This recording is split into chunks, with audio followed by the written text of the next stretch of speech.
was walking out of the Friday afternoon brainstorming session when I caught my two junior designers exchanging a look of pure, unadulterated annoyance behind my back. I saw them in the reflection of the glass door, their eyes rolling and their mouths twisted in a way that told me they had been mocking my ideas for the last hour. I had been their mentor for 2 years, giving them every opportunity to lead projects and protecting them from the higher-ups when they made mistakes.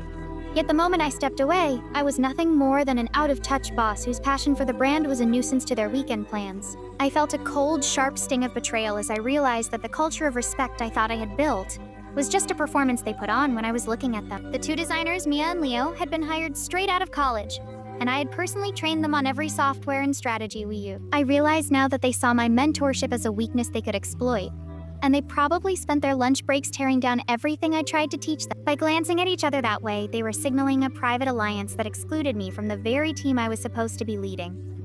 My heart was thumping with a mixture of disappointment and a sudden cold clarity as I realized I had been far too soft on them. I turned back around and opened the door before they had a chance to fix their expressions. Is there a problem with the creative direction I just gave? Or is there a reason you're both acting like you have something better to do than your jobs? I asked, my voice flat and sharp as I walked back to the center of the room. They both jumped and tried to act like they were just exchanging a look about a client, but the guilt on their faces was impossible to hide. I told them that if they didn't respect the process or the leadership of this department, they were more than welcome to find a firm that would let them roll their eyes on company time. I actually had the nerve to tell them that their lack of professionalism was the only thing standing between them and the senior roles they were so desperate for. I didn't let them explain.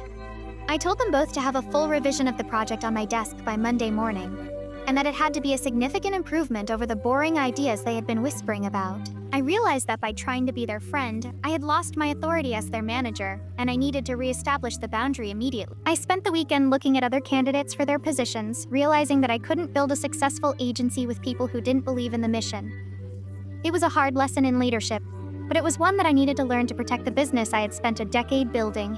I ended up letting both of them go a month later, when their work continued to reflect their lack of interest and respect. I hired 2 senior designers who actually valued the collaboration and who understood that a glance behind a mentor's back is a sign of a failing career. I learned that you can't force people to be grateful for your help, and that sometimes you have to be the boss instead of the friend to get the job done. I am much more successful now that I have a team that actually respects the work, and I never have to worry about what people are doing when I walk out the door. I am doing great, and my agency is finally producing the high-level work I always knew we were capable of.